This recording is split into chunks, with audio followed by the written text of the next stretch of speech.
আমরা পেয়েছি সাবেক যত সংসদ সদস্য মাশরাফি, আপনাকে স্বাগত জানাই। আপনি আমাদেরকে সময় দিয়েছেন, এসেছেন আমাদের কাছে। আমাদের সাথে আরো থাকছেন ব্যারিস্টার আব্দুল আলীম রহমান পার্থ। ব্যারিস্টার পার্থ, আপনি আমাদের অনুষ্ঠানে আমাদের সাথে যুক্ত হয়েছেন, সেজন্য আপনি আমাদের কৃতজ্ঞতা এবং শুভেচ্ছা জানবেন। আমি প্রথমে আন্দোলন খুব পরিকল্পিতভাবে চালিয়ে নেওয়া হয়েছে, কিছুই হঠাৎ হয়নি। এই আন্দোলন কি শুরু থেকেই কোটার আড়ালে সরকার পতনের আন্দোলন ছিল? আপনার একটু মন্তব্য শুনতে চাই। আপনি আমাদের একটু বলবেন জুলাই অভ্যুত্থানের ফল। যদি এক কথাই উত্তর দিই তাহলে বলতে হবে যে আমি আসলে ব্যর্থ হয়েছি, এখানে অ্যাবসলিউটলি ব্যর্থ হয়েছি। প্রথম যে জিনিসটা, আর দ্বিতীয় কথা হচ্ছে যে আমি কথা যদি বলতে হতো, ধরেন আমি যদি কথা বলতাম, অবশ্যই যৌক্তিক কোটা সংস্কার নিয়ে যে আলোচনা হচ্ছিল শুরুতে, সবাই যখন চেয়েছিল যে আমি কথা বলি, তখন যৌক্তিকভাবে কোটা সংস্কার হবে সেটা, বা কোটা সংস্কার হতে যাচ্ছে, এটা পরিষ্কারভাবে বোঝা যাচ্ছিল, বা আমার কাছে মনে হচ্ছিল যে কোটা সংস্কার হয়তো বা হবে। কিন্তু তারপরে যে ঘটনাগুলো ঘটতে থাকলো, তখন আসলে এমন একটা পরিস্থিতি হলো যে যখন সবাই চাচ্ছে যে আমি একটি স্ট্যাটাস দিই বা আমি পাশে থাকি, তো তখন আসলে পরিবেশটা এমন জায়গায় গিয়েছে যে আমার কাছে মনে হচ্ছিল যে আমি যদি এখন একটা স্ট্যাটাস দিই বা আমি যদি যে কোনো কিছু লিখি, তো সেইটাকে কেন্দ্র করে যদি আরো ম্যাসিভ বা আরো বড় কিছু হয়ে যায়, তা আসলে সেই জিনিসটা সামাল দেওয়ার অ্যাবিলিটি আমার আছে কিনা। তো সবকিছু মিলিয়ে আসলে ঘটনাগুলো এত দ্রুত ঘটেছে, তো আমার পক্ষে সম্ভব হয়নি, তবে আমি চেষ্টা করিনি সেটা না। এবং আরেকটি বিষয় যে আমি যদি কথা মানে আমি যদি স্ট্যাটাসের ভিতরে সীমাবদ্ধ থাকতে চাইনি, এটা সত্যি কথা। মানে আমি চেয়েছিলাম স্টুডেন্টদের সাথে কথা বলতে, বা আমি চেয়েছিলাম যে তাদের সাথে আলোচনার মাধ্যমে কিছু করা যায় কিনা। হ্যাঁ, কারণ আমি যদি একটা স্ট্যাটাস দিতাম, তাতে করে যা কিছু ঘটেছে, যা কিছু হয়েছে, তার থেকে কম হতো না, বরঞ্চ আমার সার্বিকভাবে আমার যে ভয়টা কাজ করছিল যে আমার স্ট্যাটাসের কারণে বা আমার কোনো একটা ভুল পদক্ষেপের কারণে যদি জিনিসটা আরো বড় হয়ে যায়, তখন সেটা সামাল দেওয়ার আমার ক্ষমতা আছে কিনা। ক্রিকেটার হিসাবে যেটা আপনারা দেখেছেন সেটা হচ্ছে যে আমি খেলোয়াড় ছিলাম, খেলোয়াড় থেকে আমি ক্যাপ্টেন হয়েছি। তো ক্যাপ্টেন হওয়ার পরে খুব স্বাভাবিকভাবেই আমি, যদি ভালো হয় হয়তো বা অনেক সময় আমাকে যেতে হয়নি প্রেস কনফারেন্সে, বা আমাকে যদি কেউ ম্যান অফ দি ম্যাচ হয় তারা গিয়েছে। তো ম্যাচ যখন হেরেছি তখন আমি গিয়েছি, তো বা আমরা কোথায় কি ভুল করেছি বা যে দায়বদ্ধতা, সেগুলো আমাকে কাজে নিতে হয়েছে। এবং আপনি আমার যতগুলো প্রেস কনফারেন্স আছে সবগুলো ঘাটলে দেখবেন যে আমি সবগুলো দায়ী আমরা ব্যর্থ হয়েছি, বা আমি ব্যর্থ হয়েছি, বা আমার লিডারশিপটা জায়গায় থাকতে পারিনি, এটা। কিন্তু এটা তো একটা রাজনৈতিক জায়গা, প্রথম বিষয়। দ্বিতীয় বিষয় হচ্ছে এটা জাতীয় বিষয় হয়ে গিয়েছে।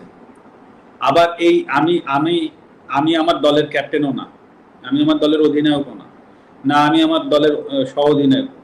আমি এইমাত্র রাজনীতিটা শুরু করেছি, তো আমাকে আইদার উপদেষ্টা মণ্ডলীতে থাকতে হবে হয়তো, বা আমাকে ওই দায়িত্বটা পাইতে হবে যে আমি যে কথা বলবো, বা সেরকম সুযোগ না পাইলে তো আসলে আমার কথা বলার সুযোগ থাকে না। তো এখানে হুট করেই আমি একটা জায়গায় চলে গেলাম, একটা দায়িত্ব নিয়ে কথা বললাম, সেখান থেকে একটা বড় ঘটনা আবার ঘটে গেল, তখন সেই দায়ভার আমার কাঁধে আসলো। তো এই সব বিষয়বস্তু কিন্তু আছে, যে আমি এখন সবকিছু মিলিয়ে যে আমি চেষ্টা করিনি সেই কথা না, আমি চেষ্টা করেছি, আমার সাধ্যমতো চেষ্টা করেছি, হয়তো আমার সুযোগটা আসেনি। আর সর্বোপরি এখানে তো আমি কারো দোষ দিব না বা দোষ দিতে যাচ্ছিও না। খেলোয়াড় জায়গা থেকে যে আমি ব্যর্থ হয়েছি সেটা আমি প্রথমে অ্যাকসেপ্ট করেছি, এখনো করছি। তবে আমি চেষ্টা করিনি সেই জায়গাটা একেবারেই বলবো না যে আমি চেষ্টা করিনি, আমি হয়তো বা পারিনি। আমি নড়াইলের মানুষকে, যারা আমাকে সংসদে পাঠিয়েছে, আমি কালকে তাদেরকে কি প্রশ্নের উত্তর দিতাম, যে আমরা আপনাকে অনেক আশা করে এখানে পাঠিয়েছিলাম যে নড়াইলকে আপনি একটা জায়গায় পৌঁছে দিবেন, আমি তাদেরকে কি প্রশ্নের উত্তর দিতাম? সবকিছু স্বাভাবিক হতো। তো আমার জায়গা থেকে আসলে যে জিনিসটা করার দরকার ছিল, যেটা আমার কাছে সবসময় মনে হয়েছে পুরো আন্দোলনের ভেতরে, ওইখান থেকে দাঁড়িয়ে আমার কাছে মনে হয়েছে একটা স্ট্যাটাস দিলে সবকিছু সমাধান হয়ে যেত, সেটা না, আমি আরো বড় পরিসরে কিছু করতে পারতাম কিনা, এবং সেটা স্টুডেন্টদের কাছে যে তারা হয়তো বা নাও আসতে পারতো, সেটা তাদের ব্যাপার ছিল। কিন্তু আমার হয়তো বা ওই খারাপ লাগাটা থাকতো না যে না আমি চেষ্টা করিনি বা চেষ্টা করে পারিনি, সেই জায়গাটা হয়তো আমার থাকতো না। কিন্তু সেটা পারিনি, যেটা বললাম যে ব্যর্থ হয়েছি, পারিনি। আপনাকে আমি বলতে পারি যে আমার মেয়ে সে ইনস্টাগ্রাম ইউজ করে, আমার ইনস্টাগ্রাম থাকলেও আমি ফলোয়ার না। তো সে 17 তারিখ থেকে তার ইনস্টাগ্রামে সে অনেক কথা স্টুডেন্টদের পক্ষে লিখে গিয়েছে, বলেছে। তো আমি তো ইনস্টাগ্রাম ফলোয়ার না, তো আমাকে আমার এক ছোট ভাই বলল যে হুমায়রা বোধহয় স্ট্যাটাস দিচ্ছে, মানে আমার মেয়ে। তো তখন আমি আমার মেয়েকে জিজ্ঞেস করলাম যে তুমি কি স্টুডেন্টদের পক্ষে আন্দোলনে স্ট্যাটাস দিচ্ছ? তো আমাকে বললো হ্যাঁ আমি দিচ্ছি, তোমার কোনো প্রবলেম আছে কিনা? তা আমি বলেছি না, আমার কোনো প্রবলেম নাই। এবং আমি ওকে এটাও বলেছিলাম যে তোমার স্কুল থেকে যদি আন্দোলনে যাই, মেক শিওর যে তুমি তাদের সাথে থেকো। মানে এই কথাটা বলার কারণ ছিল এটাই যে আসলে তার কাছে যেন কখনো মনে না হয় যে আমার পদের জন্য বা আমার চেয়ারের জন্য আমি তাকে ওখানে আটকায় রাখছি। এই জিনিসটা যেন কখনো তার মনে না হয়। এবং এত ঘটনার ভেতর দিয়ে অন্তত ওইটুক জায়গায় আমার অবস্থান আছে আমার মেয়ের কাছে যে না, আমার বাবা আমাকে আটকায়নি। আর একটা কথা বলি এর ভেতরে অল্প একটু, যেটা হচ্ছে আজকে কোটা আন্দোলনের যে স্টুডেন্টরা আছে বা যে সমন্বয়কের ভেতরে একজন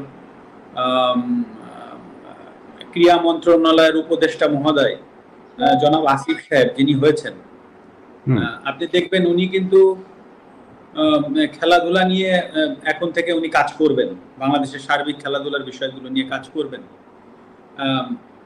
এখন যদি আল্লাহ না করুক কালকে একটা প্রবলেম হয়, আল্লাহ না করুক যদি কোনো একটা খেলাধুলায় কোনো জায়গায় প্রবলেম হয়, উনি কিন্তু প্রধান উপদেষ্টা মহোদয় ডক্টর ইউনূস স্যারের কাছে যাবেন, বা সিনিয়র উপদেষ্টা মহোদয় যারা আছেন উনাদের সাথে আলোচনা করে এসেই কিন্তু উনাকে স্টেটমেন্ট দিতে হবে। It's very simple. কারণ উনি একটা দায়িত্বশীল জায়গায় আছেন। তো হুট করেই একটা সমস্যার সমাধান উনি একা কিন্তু এসে এই আপনাদের সামনে মানে প্রেসের সামনে হুট করে বলে ফেলতে পারবে না। তো দায়িত্বশীল জায়গাগুলো কিন্তু অনেক কিছু চিন্তা করে কথা বলতে হয়। তো সেই জায়গা থেকে সেই জায়গাটাই কিন্তু আমি ছিলাম। হ্যাঁ, আপনি আমাকে খেলোয়াড় মাশরাফি বলছেন, আমি সেভাবে উত্তর দিচ্ছি, কিন্তু অ্যাট দ্য সেম টাইমে কিন্তু আমি একটা দায়িত্বশীল চেয়ারে বসেছিলাম। তো হুট করেই আমি কিন্তু ফ্রন্টে এসে একটা কথা বলে দিলাম, আর তাই নিয়ে একটা বিশাল আরো বড় কিছু হয়ে গেল। সেটার ট্যাকেল দেওয়ার ক্ষমতা আদৌ আমার আছে কিনা, বা বর্তমানে যারা কাজ করবেন তাদেরও কিন্তু এই জিনিসগুলো ভেবেচিন্তে কাজ করতে হবে। তো এটা কিন্তু ভেরি সিম্পল ব্যাপার। তো আমি যেটা বলতে চাচ্ছি যে হ্যাঁ আমি ব্যর্থ হয়েছি, কিন্তু আসলে আমারও তো সীমাবদ্ধতা আছে বা ছিল, এটাও কিন্তু সত্য কথা। কিন্তু সেটাকে যে আমি এক্সকিউজ হিসেবে দাঁড় করাচ্ছি সেটা না। কারণ মানুষের দাবি ছিল, কারণ প্রথমত আমি একজন খেলোয়াড়, তারপরে আমি সংসদ সদস্য। আমি খেলোয়াড় থেকে আমার পরিচয় মাশরাফি না হলে আমি অবশ্যই ওই সংসদ সদস্যে আমার যে ডাক নাম ছিল, আমার নড়াইলের মানুষ চিন্ত কৌশিক নামে, সেই নামে আমি নিশ্চয়ই সংসদ সদস্য হইতে পারতাম না। তো খেলোয়াড় মাশরাফির জায়গায় যে আমি ব্যর্থ হয়েছি সেটা কিন্তু আমি একবারও বলছি না। বাট আপনি এট দ্য সেম টাইমে ভাবেন যে আমি একটা সংসদ সদস্য ছিলাম একজন, সেই পজিশন থেকে হুট করে আমি একটা মন্তব্য করার থেকে বরঞ্চ আমি ওইখানে যে সমাধানের চেষ্টা করাটা আমার জন্য আরো ইজি হইতো, বা আমি সেটাই চেষ্টা করেছি, সেটা হয়তো আমি পারিনি। সেটাই আমার ব্যর্থতা।